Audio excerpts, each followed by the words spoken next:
Let's look at a skincare routine for when you've got a little bit more time.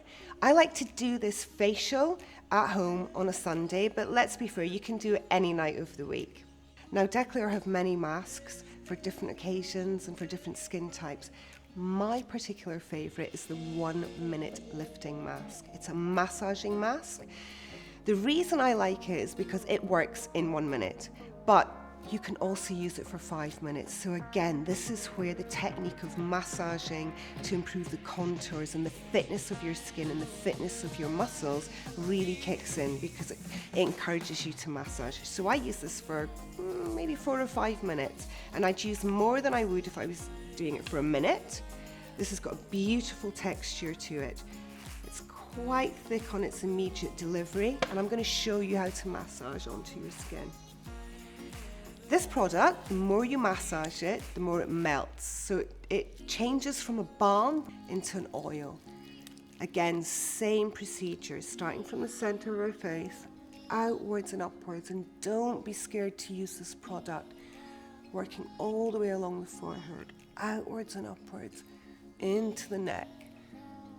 Again, we've got our dressing gown on, so we'd go from shoulder to shoulder, so we can really get the chest area as well. It's really important that we treat the chest area as the same as our face.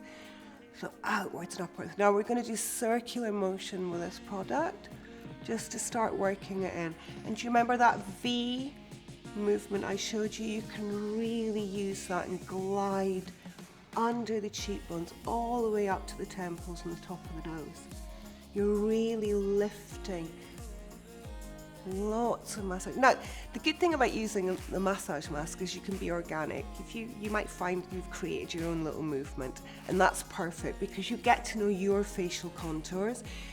And all our faces are very different shapes. So we work with our own shape. I like working under, I hold tension under here and also along the jawline. So remember, get those fingers in between the jawbone, in between the fingers, and really work. This is going to give you that really great line around the eyes. And you can really, really work in and keep massaging till it starts to melt into an oil and disappear into the skin. Then you want to use some cotton pads and just really gently remove the product. Pat dry with a cloth or a towel, and you're ready to apply your oil or your balm.